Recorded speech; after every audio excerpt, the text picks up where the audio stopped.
Where does this great blue heron obtain its energy?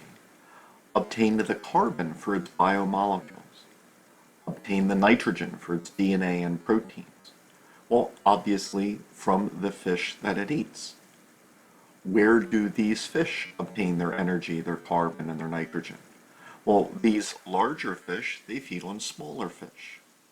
These smaller fish, they obtain their energy, carbon, and nitrogen from the aquatic invertebrates that they eat.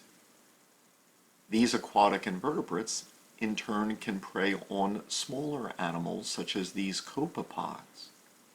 And these copepods then can eat algae and cyanobacteria, the blue-green algae. And so just like the ecosystems on land depend ultimately on the photosynthesis by producers, which convert sunlight into energy and thus generate biomolecules with carbon and nitrogen, so too does this apply to aquatic ecosystems. There are a number of bacteria which can perform photosynthesis, and one group is especially important, the cyanobacteria or blue-green algae. Using the green pigment chlorophyll, they convert carbon dioxide and water into sugar and produce oxygen gas as a waste. And this is incredibly important for the producer level of aquatic food chains. You might respond that don't green algae or even plants do the same type of photosynthesis?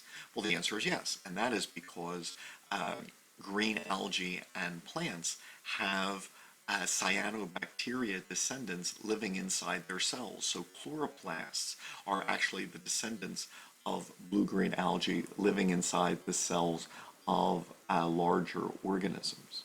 And so thus in freshwater ecosystems, cyanobacteria are incredibly important.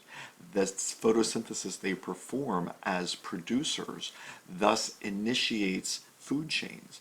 This is where energy is stored in biomolecules. This is where carbon dioxide is converted into the carbon of biomolecules.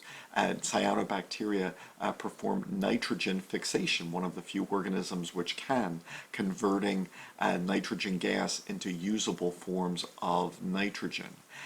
They do this directly as individual cyanobacteria or colonies as they exist in chains and filaments, but also as the cyanobacteria living inside green algae and aquatic plants. So there would be very little in the way of aquatic life in freshwater ecosystems were it not for the producers, the cyanobacteria.